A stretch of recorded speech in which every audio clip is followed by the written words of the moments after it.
kung ano nangyari sa daddy niya. Ano ba talaga itsura ng daddy ko? Kaya na! Finally, magtatagpo na ang mag-ama.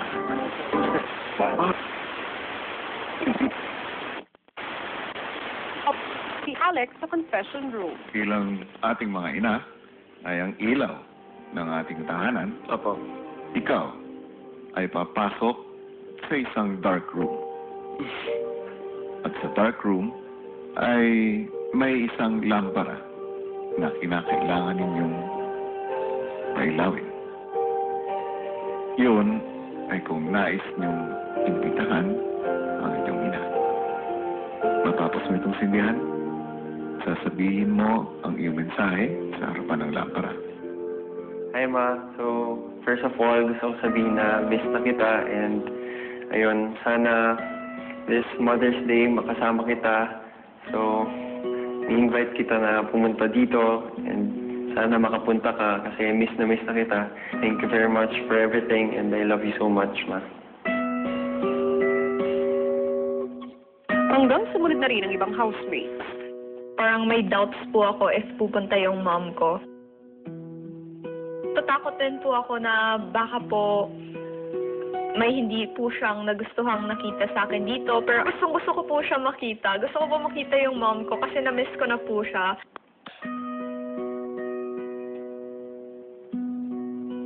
Mom, ang gusto ko man lang dire obrahon is to make ikaw, si Papa, proud.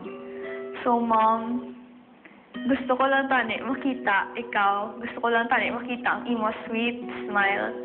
Mom, I love you so much. Happy Mother's Day.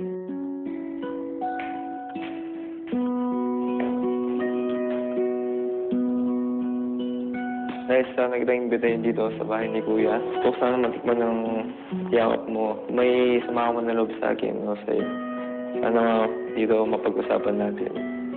Saka, Ma, sana pumunta ka. Inaasahan ka po ng iyong anak. Gaano ba kalaga sa'yo na makita siya, makasama siya? Sobrang halaga po, Kuya, kasi po, lalo na po sa panahon na ito, nawawalan ako ng confidence. Siya yung nagpapa-inspired sa akin. Gusto po kitang imbitahan kasi po parang nawawalan ako ng loob. Gusto ko po kitang makita. Gusto po kitang makasama. Gusto ko po ulit marinig yung boses mo. Gusto ko po ulit ikaw mahawakan. Yun lang. Love you, Ma. Thank you po. Nang sina George at China ang mangungumbita, Buti na lang kulo tayo. Bago ang lahat, may mahalagang tanong ako sa inyo. Okay po. Gaano kahalaga para sa inyo ang pagiging kulot mo ngayon? Ay, kulot? Ano? Kulog? Anong kulog? Ano po? Kulot. Kulot? Ano po? Yung importante po para sa akin, parang tugma po siya sa ngayon gagawin po natin, di ba? I-invite yung mama namin. So, para maging special yung pag-invite mo ng mama mo. Parang ganun po. You miss so bad. So much. So much. Mom? Ikaw. Ma, first of all, alam ko, super proud ka sa amin, super happy ka sa amin, dahil nandito kami. And one of the reasons ka bakit nagiging stronger pa kami dito. So, Mom, ang pagpunta mo dito, as in, relief na, grabe, puso ko, sasabog. Mom, minsan lang to, please, Mom, pumunta ka na, kasi parang like, oh my God, I need it so bad. Ma, hindi naman, gustong-gusto ko makita ka, promise. Okay, Ma. See you! You see you, Ma! Kailangan pumunta dito. Alam ko, hindi mo kayo matitiis. sumunod naman si Marie. Ako lang masaya, syempre, kasi makikita mo yung mama mo. Saya kaya nun. Mama ko yun eh. Best friend ko na din yun. Sa tingin mo, ano pang ginagawa ng nanay mo ngayon?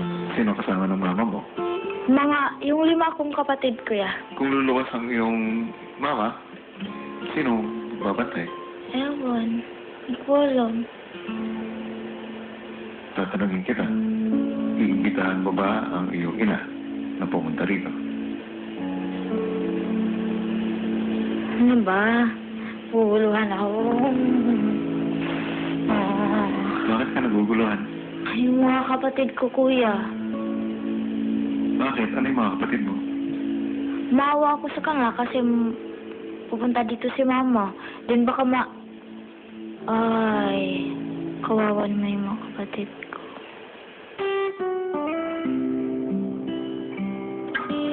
Ang dami kasi nila eh. Iisa lang ako dito. Kaya ko naman sarili ko. Eh yung kambal, maliliit pa. Iimbitahan mo ba ang iyong ina na pumunta rito? Nabansin ako. Pinili ko hindi ka papuntahin dito, ma. Nabuhay na ako na wala yung mama ko sa tabi ko.